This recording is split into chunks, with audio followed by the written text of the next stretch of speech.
Welcome to Good Morning English, where we take your vocabulary, your pronunciation, and your fluency to the next level.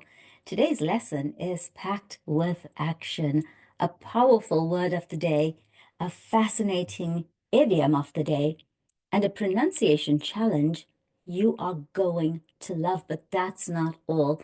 Stick around for our short shadowing segment, where you can practice using everything you learn today. So if you're ready to supercharge your English, let's dive right in. But before we get started, could you take a moment to hit like and subscribe so you never miss out on our bite-sized, high-value sessions? Okay, first up, let's warm up with today's word of the day, and it's perplexed. But before I tell you what it means, let's start with a quiz. And which of these sentences uses perplexed correctly? She was perplexed when the instructions were unclear. He perplexed the exam with a pencil. The dog perplexed loudly at the stranger. Drop your answer in the comments. But did you say A? Fantastic. The correct answer is absolutely A, sentence number 1, because perplexed means feeling confused or puzzled, especially when something is difficult to understand, when something's hard to understand. Perplexed. Would you like another example sentence? Okay. I was perplexed by the confusing directions at the airport. I was perplexed by the confusing directions at the airport. Right, now repeat after me because this is a tricky word. Perplexed, perplexed. Great job. Now let's move on to today's idiom of the day, which is in hot water.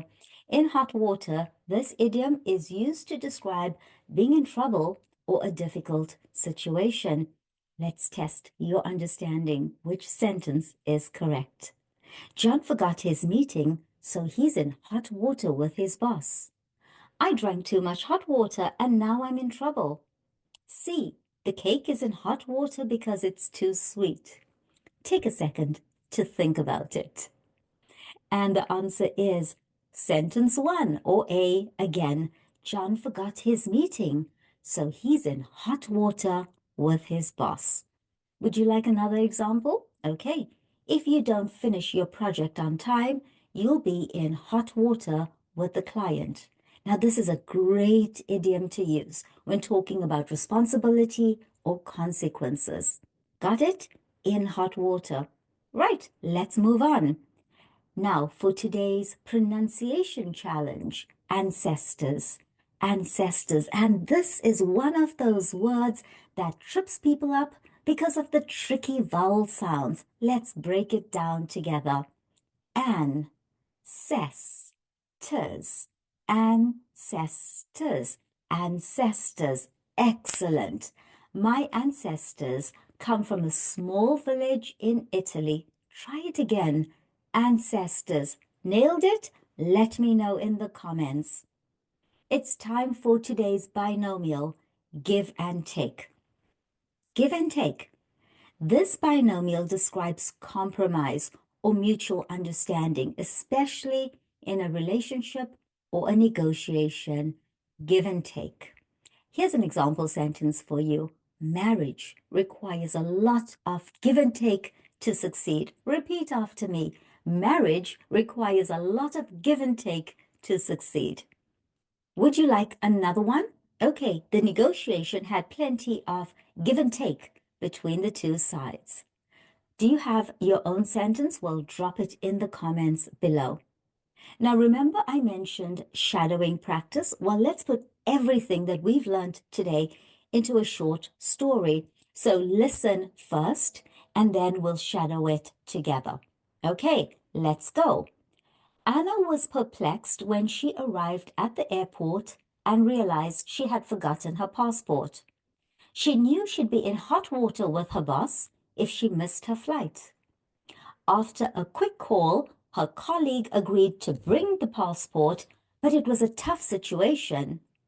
Life requires some give and take, she thought, as she promised to cover for her colleague at the next meeting.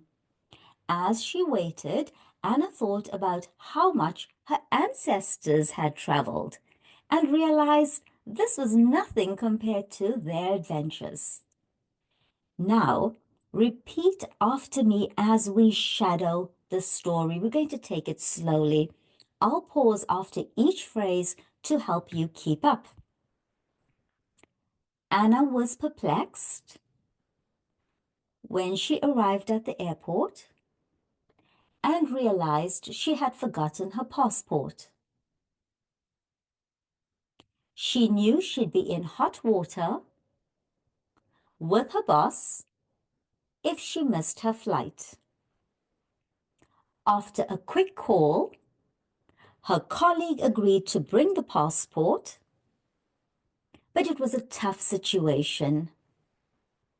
Life requires some give and take, she thought, as she promised to cover for her colleague at the next meeting. As she waited, Anna thought about how much her ancestors had traveled and realized this was nothing compared to their adventures.